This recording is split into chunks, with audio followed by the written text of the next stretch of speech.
The small town of Maplewood lay quietly under the early morning mist, its streets lined with maple trees that had begun to turn shades of orange and red. It was the kind of place where everyone knew each other's names, where life moved at a slow pace and where nothing much ever happened. That changed one crisp autumn day when something extraordinary descended from the sky. It started with a low hum, faint at first but growing louder by the second. People stepped out of their homes, puzzled by the sound. Some looked up, shading their eyes against the sun, while others pointed toward the horizon. A silver object, sleek and shimmering, appeared in the distance. It moved silently, gliding over the treetops before coming to a halt above the park at the center of town. For a moment, it hovered there, casting a shadow over the playground and picnic tables below. Then with a soft thud, it landed. The townsfolk gathered around cautiously, unsure of what to expect. Children clung to their parents' hands, wide-eyed and curious, while older residents exchanged nervous glances. Among the crowd stood Jake Thompson, a mechanic in his mid-30s who preferred working on engines to mingling with people. He wasn't one for crowds or excitement, but even he couldn't resist seeing what all the fuss was about. Beside him was Clara Bennett, a schoolteacher in her late 20s with a calm voice and an easy smile. She carried a notebook, as if she might jot down notes about whatever this strange event turned out to be. The spacecraft was unlike anything anyone had ever seen. It was smooth, almost liquid-like in appearance, reflecting the sunlight in dazzling patterns. There were no visible seams or markings, just a perfect oval shape that seemed to pulse faintly with light. After several tense minutes, a section of the ship shifted, opening like a flower blooming in fast motion. From within emerged three figures, tall and slender, with translucent skin that glowed faintly blue. Their large, almond-shaped eyes scanned the crowd, and though they made no facial expressions, their presence felt both alien and strangely serene. A murmur rippled through the crowd. Some people gasped, others whispered prayers, and a few backed away entirely, but not Jake and Clara. They stayed put, watching intently as the creatures stepped forward. Each movement was deliberate, graceful even, as if they floated rather than walked.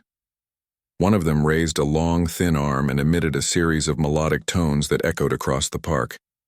The sound was beautiful, yet incomprehensible, leaving everyone frozen in place. Just then, a man pushed his way through the crowd. Dr. Paul Simmons, a linguist visiting his sister in Maplewood, held up a small device resembling a smartphone. "Wait!" he called out, his voice steady despite the chaos around him. He activated the device, which began analyzing the sounds the aliens were making. After a moment, it translated the tones into broken English. "We come, observe." The words sent another wave of murmurs through the crowd. Observe? What did that mean? Were they here to study humans? To invade? No one knew, and the uncertainty only added to the tension. Dr. Simmons took a cautious step closer to the aliens, raising his hand slowly to show he meant no harm. "Hello," he said clearly. "My name is Paul. We are humans. Who are you?" The tallest of the three aliens tilted its head slightly, studying him. Another series of tones followed, and the translation device responded, "Velan, we seek understanding." Understanding of what? The question hung heavy in the air, unanswered. But the Velans didn't seem threatening. If anything, they appeared curious, their glowing eyes scanning the faces around them, as if searching for something specific. Jake noticed how intently they observed human reactions, the way children hid behind their parents, the way some adults crossed themselves, the way others simply stared in awe. It was as if they were cataloging every detail. Clara stepped forward, surprising even herself.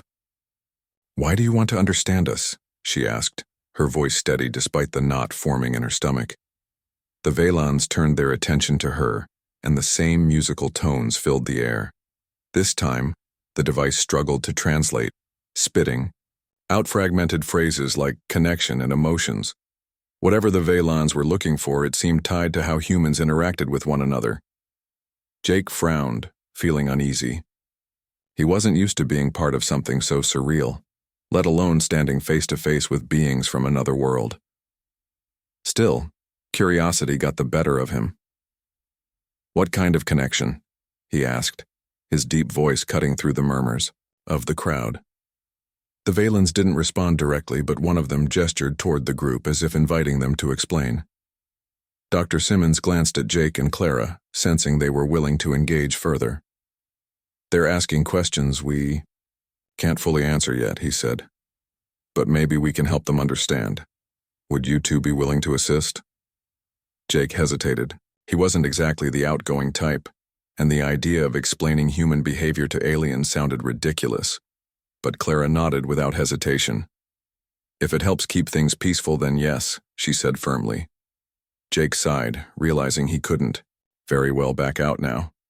Reluctantly, he agreed. Over the next hour, the crowd dispersed, leaving Jake, Clara, and Dr. Simmons alone with the Valens. The aliens continued their observations, occasionally emitting more tones that the translation device struggled to decode. Through trial and error, the humans began piecing together fragments of conversation. The Valens wanted to know why humans formed bonds, how they communicated emotions, and what drove their actions. Simple questions, yet profoundly complex when examined closely. As the sun dipped lower in the sky, Jake found himself growing more comfortable, or at least less awkward, with the situation. Clara, meanwhile, proved to be a natural at bridging the gap between species. Her patient explanations and thoughtful responses seemed to resonate with the Valens, who listened intently to every word.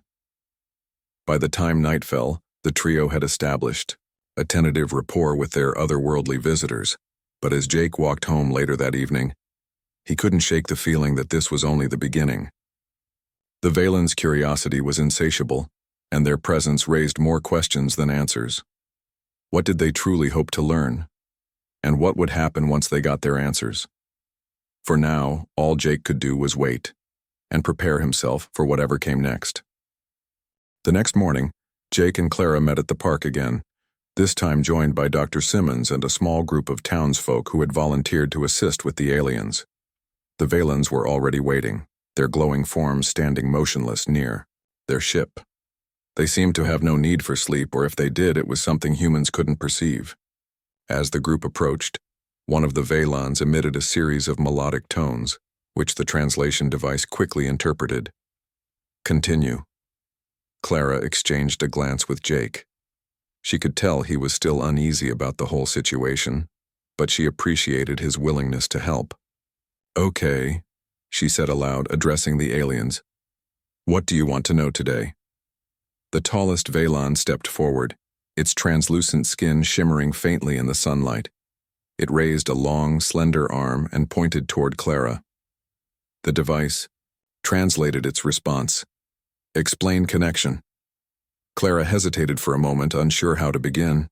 Explaining human relationships wasn't easy, especially to beings who didn't seem to have emotions themselves, but she took a deep breath and started simply. "Connection is when two people share something important," she said. "It could be trust, or love, or even just understanding each other." The Valens tilted their heads in unison, as if trying to process her words. One of them emitted another tone, which the device translated as, "Show example." Jake shifted uncomfortably beside Clara. He wasn't used to being put on the spot, let alone performing some kind of emotional demonstration. But Clara smiled reassuringly at him before turning back to the aliens. "All right," she said. "I'll give an example. Jake and I are friends. We've worked together on projects in the past, and we trust each other to get things done." The Valens studied them closely, their glowing eyes flickering slightly. Then one of them gestured toward Jake. "You trust?" it asked, the translation device struggling slightly with the phrasing. Jake nodded slowly. "Yeah, I guess I do," he admitted. "If Clara says she's going to do something, I know she'll follow through. And I hope she feels the same way about me." Clara smiled. "I do," she confirmed. "That's part of what makes us connected." The Valens paused, their bodies still as statues. For a moment it seemed like they might not respond at all. But then the tallest one spoke. Again, its melodic voice filling the air. More, the device translated. Deeper connection. Clara frowned, considering how to explain something so abstract. A deeper connection happens when people share more than just tasks or goals, she said carefully. It's when they open up to each other, sharing feelings or experiences that are personal. The Valen's eyes brightened slightly, as if intrigued. One of them gestured toward Clara again. Share now, it requested. Clara hesitated, glancing at Jake. Sharing something deeply personal felt awkward, especially in front of an audience, let alone alien beings. But she knew the Valens weren't asking out of malice. They genuinely wanted to understand. Taking a deep breath, she began. When I was younger, my dad passed away suddenly. It was hard for me to talk about it with anyone, but eventually, I opened up to Jake. He listened and he didn't try to fix everything, he just let me feel what I needed to feel. That meant a lot to me. Jake looked surprised, though not entirely shocked. He remembered that conversation vividly. It had been one of the few times Clara had let her guard down around him, and it had brought them closer. Still, hearing her recount it now made him feel oddly exposed. The Valens observed silently, their glowing eyes dimming and brightening rhythmically. After a long pause, one of them turned to Jake. You share too, it prompted. Jake swallowed hard, feeling the weight of expectation. He wasn't good at talking about his feelings, but he knew he couldn't back out now. My mom left when I was a kid, he said finally, his voice quieter than usual. I never really understood why. I used to think it was my fault, but, well, over time I realized it wasn't. Talking to Clara helped me see that. Clara gave him a small, encouraging smile. She hadn't known the full extent of his pain until now, and hearing him speak so openly touched her deeply. The Valens watched the exchange with rapt attention, their expressions unreadable but their body language suggesting fascination. Then, unexpectedly, one of the Valens spoke again. Its tone was different this time, softer, almost hesitant. Now intimate, the device translated haltingly. Clara blinked, caught off guard by the phrase. What do you mean? She asked. The Valen gestured between her and Jake. You say, now intimate. Explain. For a moment, neither Clara nor Jake knew how to respond. They exchanged a glance, both feeling suddenly self-conscious. Finally, Clara laughed, nervously. Well, I guess we've made this conversation pretty personal, she said. When humans share something meaningful, it creates a bond, a closeness. That's what intimacy is. The Valens froze, their glowing eyes flickering rapidly. It was as if Clara's explanation had triggered something within them. Their bodies vibrated faintly, and their melodic tones grew louder and more urgent. Dr. Simmons stepped forward, concerned. Are they upset? He whispered to Clara. I don't think so, she replied. They seem excited? Confused? I'm not sure. The tallest Valen finally broke the silence, its voice resonating through the park. Repeat, the device translated. Say again. Clara hesitated, unsure why the aliens were so focused on her earlier comment, but she complied, repeating softly, Now you've made it intimate. As soon as the words left her mouth, the Valens reacted strongly. Their eyes flared brightly, and their bodies swayed slightly, as if overwhelmed by some invisible force. Jake frowned, growing increasingly uneasy. What's going on? He muttered under his breath. Dr. Simmons shook his head. I don't know, but whatever it is, it's clearly significant to them. The Valens calmed after a moment, though their glowing eyes remained unusually bright. One of them addressed the group, its tone measured but intense. Teach us, the device translated, show more. Clara glanced at Jake, sensing that the aliens were asking for something far beyond simple explanations. This wasn't just about learning facts, it was about experiencing humanity firsthand. And while part of her was eager to help, another part wondered if they were crossing a line they couldn't come back from. All right, she said finally, her voice steady despite her unease. We'll show you, But you have to promise not to interfere, just watch and listen. The Valens nodded solemnly, their glowing eyes dimming slightly. Whether they truly understood her warning or not, it was impossible to tell. But for now, they seemed willing to comply. As the day wore on, Jake and Clara continued sharing stories, delving deeper into their lives and emotions. They talked about moments of joy, grief, anger, and forgiveness, painting a picture of what it meant to be human. The Valens listened intently, their reactions ranging from confusion to awe. By the time the sun set, both Jake and Clara felt drained but oddly fulfilled. They had bared parts of themselves they rarely shared with anyone, and somehow it had brought them closer together. But as they walked home that evening, Jake couldn't shake the feeling that the aliens' interest in intimacy went beyond mere curiosity. There was something unsettling about the way they absorbed every word, every emotion, as if they were collecting pieces of humanity to take back to their own world.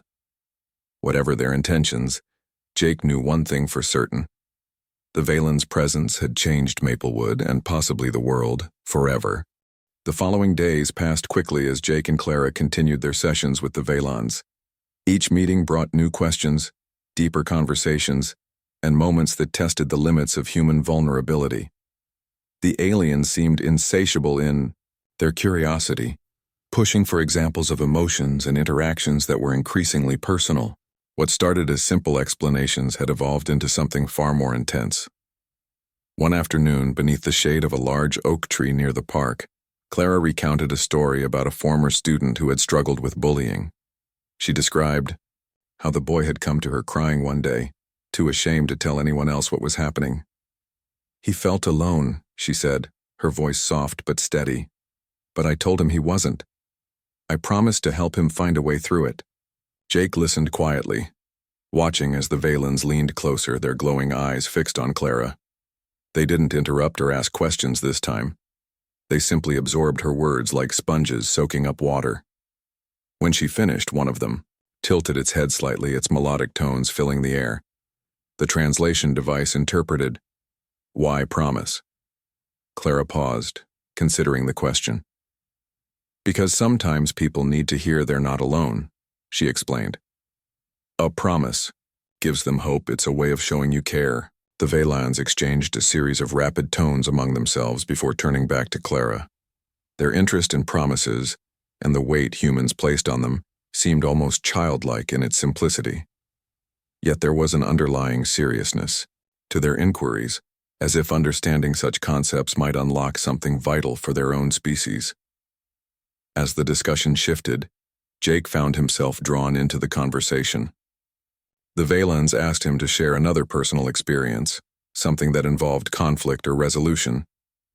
He hesitated at first, reluctant to revisit old wounds, but eventually he relented.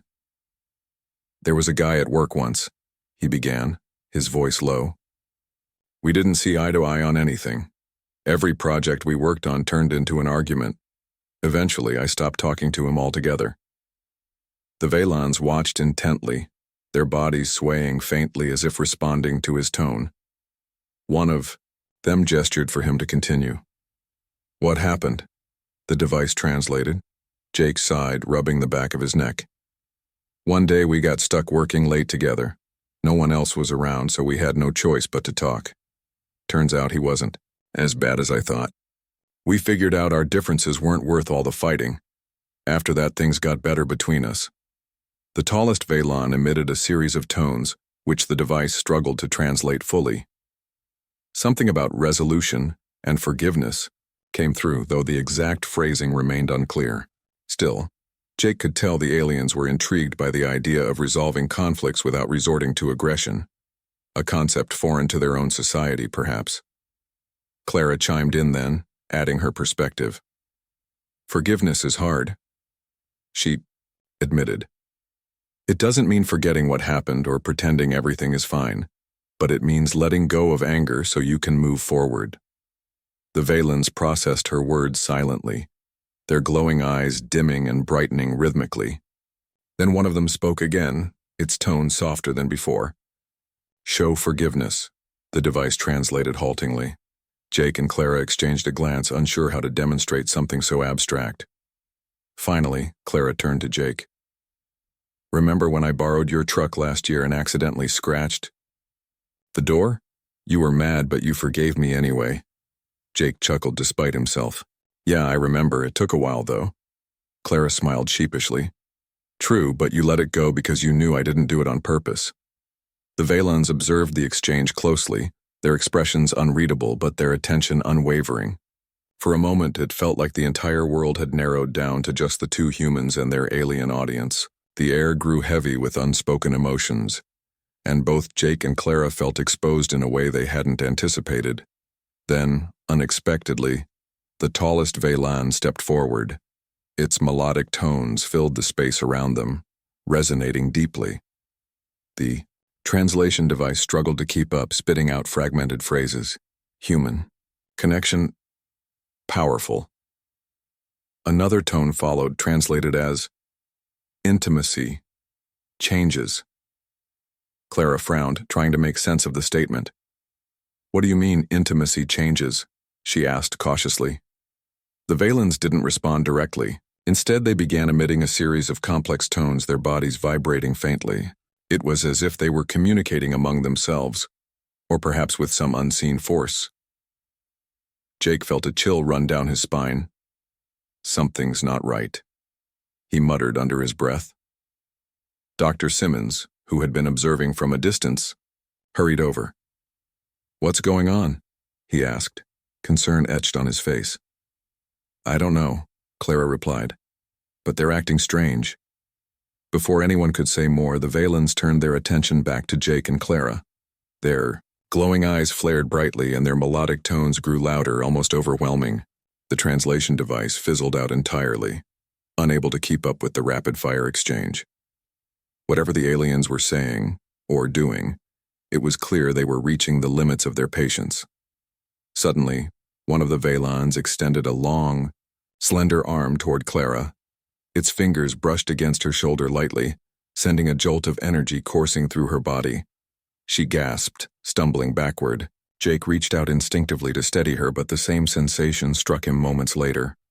It wasn't painful exactly, but it left both of them feeling disoriented, as if their very thoughts had been scrambled. What did you do to us? Jake demanded, his voice rising sharply. The Valens didn't answer. Instead, they retreated toward their ship, their movements swift and deliberate. Before anyone could stop them, they boarded the spacecraft, which hummed softly before lifting off the ground. Within seconds, it disappeared into the sky, leaving behind only silence. Jake and Clara stood there, stunned, their hearts pounding in their chests. Dr. Simmons approached cautiously, his expression grim. Are you two all right? He asked. I think so, Clara replied, though her voice wavered slightly. But I have no idea what just happened. Jake shook his head, still reeling from the encounter. Whatever it wasn't good. Those aliens wanted something from us. Something we didn't even realize we were giving them. Clara nodded. Slowly, a sinking feeling settling in her stomach. The Valens' fascination with intimacy had gone beyond mere observation. Somehow, they had tapped into something deeper, something primal and powerful. And now, as the spacecraft vanished into the clouds, neither Clara nor Jake could shake the fear that they had unleashed something they couldn't control. For the rest of the day, the town buzzed with rumors and speculation. People reported feeling unusually connected to strangers, sharing secrets they normally kept hidden. Arguments erupted suddenly, only to resolve just as quickly in bursts of tearful reconciliation. Even nature seemed affected. Flowers bloomed out of season, and animals behaved erratically. Jake and Clara suspected the Valens had somehow amplified the effects of intimacy throughout Maplewood. That night, as Jake lay awake in bed, his mind raced with unanswered questions. Had the aliens truly understood what they were asking for? Or had they misinterpreted humanity's most fragile bonds, twisting them into something unrecognizable? Whatever the truth, one thing was certain. The Valens' visit had changed everything, and not necessarily for the better. Beside him, Clara sat by her window, staring at the stars. She wondered if the aliens were still watching, studying humanity from afar? If so, she hoped they realized the responsibility that came with wielding such knowledge. Intimacy wasn't just a tool to be analyzed or replicated. It was the very essence of what made humans human. And once broken, it couldn't easily be repaired. The days that followed the Vaylon's departure were unlike anything Maplewood had ever experienced. The town, once quiet and predictable, now buzzed with an energy that felt both exhilarating and unsettling. People who had barely spoken to each other before suddenly found themselves sharing their deepest secrets. Strangers hugged on street corners, tears streaming down their faces as they confessed fears and regrets they'd kept buried for years. Even animals seemed affected. Dogs barked incessantly, cats prowled restlessly, and birds gathered in flocks too large to be natural. Jake and Clara noticed these changes more than anyone else. They had been at the center of the Vaylon's experiments, and now it felt like the ripple effects were emanating directly from them. Everywhere they went, people sought them out, not just to talk, but to connect on a level that bordered on overwhelming. A cashier at the grocery store broke down in tears while ringing up Jake's groceries, confessing her struggles with loneliness. A neighbor stopped Clara on her way home from school, pouring out his guilt over a decades-old betrayal.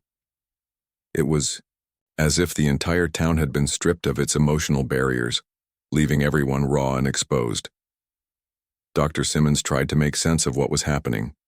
He spent hours poring over data from the translation device, searching for clues about the Vaylon's technology or methods. But the device offered no answers, its circuits fried during the aliens' abrupt departure. Without it, there was no way to decode the strange energy the Vaylons had unleashed or how far its effects might spread. One evening, Jake and Clara met at the park, their usual spot beneath the oak tree. Neither of them had slept well since the encounter, and dark circles shadowed their eyes. "This isn't normal," Jake said bluntly, breaking the silence. "What did they do to us? To everyone?" Clara shook her head, her fingers absently tracing patterns in the dirt. "I don't know," she admitted. "But whatever it is, it's spreading. People are acting different, like they can't control themselves." Jake frowned, remembering the incident earlier that day when two men had nearly come to blows over a parking space, only to hug and apologize moments later. "It's like they're amplifying our emotions," he said, "making everything bigger, louder, more intense." Clara nodded slowly. "That's exactly what it feels like. But why? What did they hope to achieve by doing this?" Before Jake could respond, a voice called out from behind them. It was Dr. Simmons holding a stack of papers and looking more frazzled than usual. "I think I've figured something out," he said breathlessly as he approached. "Or at least I have a theory."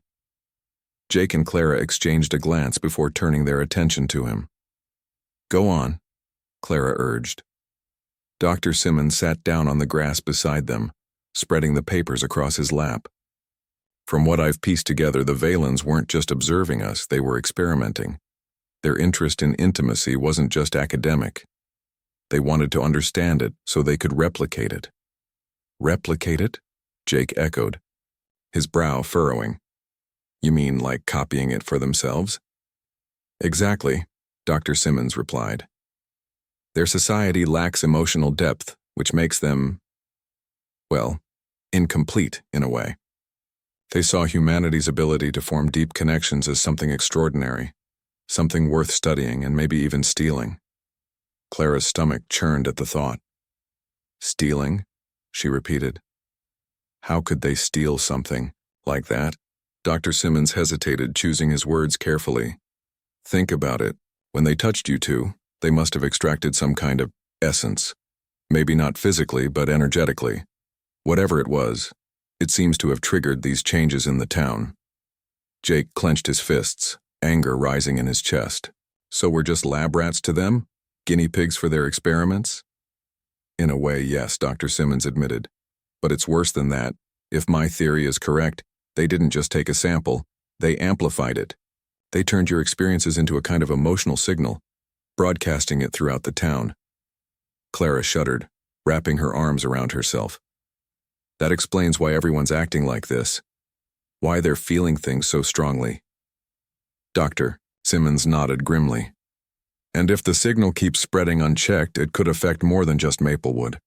Imagine entire cities, or even countries, overwhelmed by emotions they can't control. The gravity of the situation settled over them like a heavy blanket. For a long moment, none of them spoke, each lost in their own thoughts. Finally, Clara broke the silence. "We need to stop it," she said firmly. "Whatever they did, we can't let it keep going." "But how?" Jake asked, frustration creeping into his voice. "We don't even know where they went, or how, to reverse whatever they did." Dr. Simmons sighed, rubbing his temples. "We may not be able to undo it completely, but we can try to contain it. If we figure out the source of the signal, the thing amplifying these emotions, we might be able to shut it down." Clara stood up abruptly, determination flashing in her eyes. "Then that's what we'll do. We'll find the source and stop it before it spreads any further." Jake rose to his feet as well, though his expression remained skeptical. "Easier said than done," he muttered. "For all we know, the source could be miles away, or somewhere we can't reach." "We won't know unless we try," Clara shot back. Turning to Dr. Simmons, she added, "Can you help us track it? Any idea where to start?" Dr. Simmons hesitated, then nodded slowly. "There might be a way. If the signal is tied to the energy the Valens left behind, we could use equipment to detect fluctuations in electromagnetic fields. That might lead us to the source." "Then let's get started," Clara said, already heading toward the path that led back to town. Jake and Dr. Simmons followed reluctantly, their steps heavy with uncertainty. Over the next few days, the trio worked tirelessly to track the signal. Dr. Simmons borrowed equipment from the local university, setting up makeshift sensors around town. Jake used his mechanical skills to modify the devices, making them more sensitive to subtle changes. Clara coordinated their efforts, keeping detailed notes and mapping out potential hotspots. Their search eventually led them to an abandoned warehouse on the outskirts of Maplewood. The building had been vacant for years, its windows boarded up, and its walls covered in graffiti. But as they approached, the sensors began picking up strong readings, their needles spiking wildly. "This is it," Dr. Simmons whispered, his voice tinged with awe. "The source has to be inside." Jake pushed open the rusted door, wincing as it creaked loudly on its hinges. The air inside was thick with dust and decay, and the faint hum of electricity filled the space. In the center of the room stood a strange device, a pulsating sphere of light suspended within a metallic frame. It looked alien, its design unlike anything human-made. "That's what's causing all this," Clara said, her voice barely above a whisper. "The Valens left it here to amplify their signal." Dr. Simmons stepped closer, examining the sphere cautiously. "If we destroy it, we might be able to stop the effects. But we need to be careful. It could be unstable." Jake nodded, grabbing a nearby crowbar. "Let's do it then, before it gets worse." As he moved toward the sphere, Clara grabbed his arm, stopping him. "Wait," she said urgently. "What if destroying it doesn't work? What if it makes things worse?" Jake hesitated, glancing at Dr. Simmons for guidance. The linguist frowned, clearly torn. "She's right," he said finally. "We don't know enough about this technology to risk tampering with it blindly." Clara exhaled sharply, her mind racing. "Then we need to contact the Valens, find a way to bring them back and fix this mess." "How?" Jake asked, frustration evident in his tone. "They're gone. Who knows where they are, or if they'll even listen." "We have to try," Clara insisted. "They caused this. It's their responsibility to fix it." Reluctantly, Jake agreed.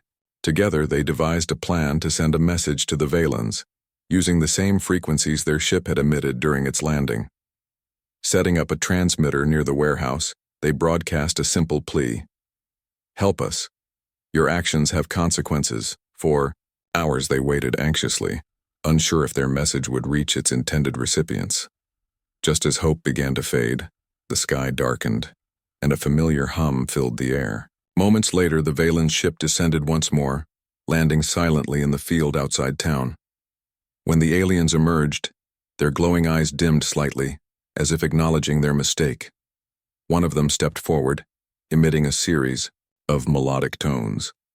The translation device, repaired hastily by Dr. Simmons, provided a fragmented translation. Understand. Regret. Assist. Clara stepped forward, her voice steady despite the knot in her stomach. You created this, she said. You need to undo it. The Valens hesitated, their bodies swaying faintly. Then, after a long pause, they gestured toward the warehouse. Together, they entered the building, deactivating the sphere with a single touch.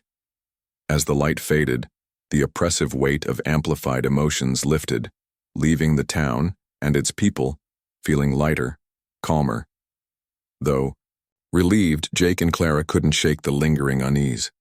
The Valens' actions had shown them the fragility of human connection and the dangers of tampering with something so delicate.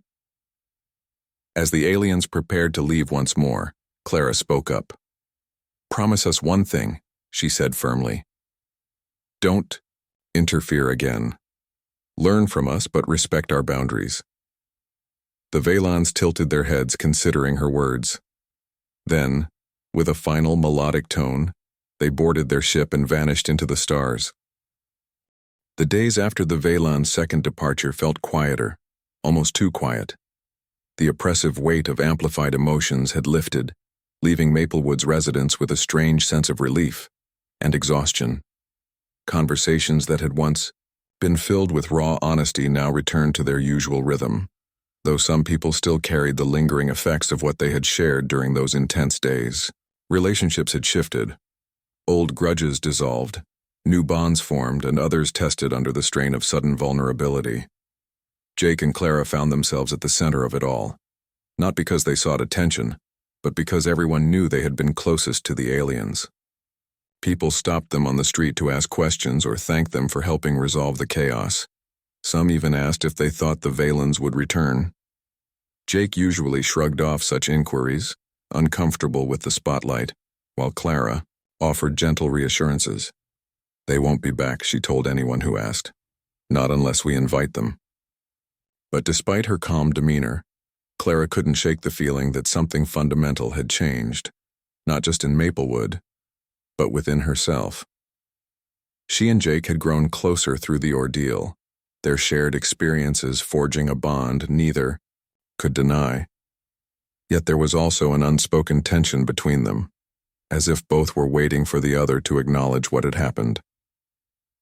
One evening, as the sun dipped below the horizon, Jake and Clara met at the park again. The oak tree where they had spent so many hours talking to the Valens stood tall against the fading light, its leaves rustling softly in the breeze. They sat side by side on the bench beneath it, neither speaking for a long moment. Finally, Jake broke the silence. Do you ever wonder why they picked us? He asked, his voice low. Clara glanced at him, surprised by the question. I think about it all the time, she admitted. Maybe it's because we were willing to open up when no one else was. Or maybe it was just random chance. Doesn't feel random, Jake replied. He leaned forward, resting his elbows on his knees. Feels like they saw something in us, something worth studying. Clara nodded slowly, her gaze drifting toward the empty field where the Valens' ship had landed. They wanted to understand intimacy, she said. But I don't think they realized how fragile it is, how easily it can break or overwhelm. Jake frowned, turning the idea over in his mind. Do you think they understood what they did wrong? I hope so, Clara said softly. Otherwise, they might try this somewhere else, and next time it could go worse. The thought hung heavy between them, a reminder of the responsibility they now carried. Though the immediate crisis had passed, they couldn't ignore the larger implications of what had happened. The Valens' fascination with human connection wasn't unique, it was universal. Other species out there might share the same curiosity, and humanity needed to decide how to respond. After a long pause, Clara spoke again, her tone firmer this time. We should prepare, she said. If they come back or if someone else shows up, we need to know how to handle it. Jake raised an eyebrow, intrigued despite himself. What do you mean? Like training programs? Alien diplomacy? Clara laughed lightly, though her expression remained serious. Not exactly, but we could start small. Share what we learned with others.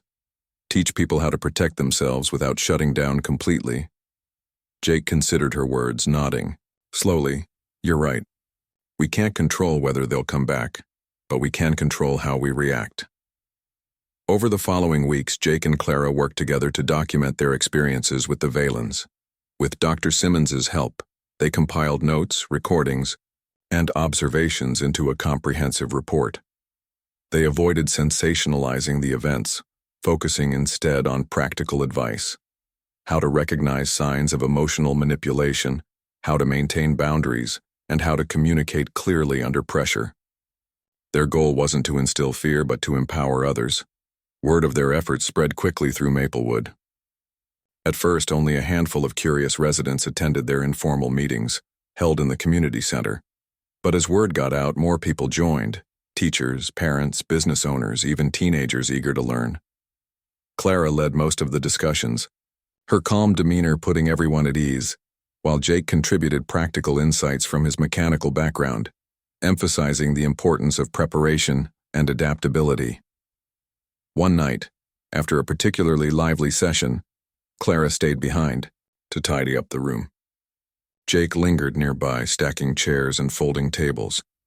When they finished, he hesitated, glancing at her. "You've been amazing through all this," he said quietly.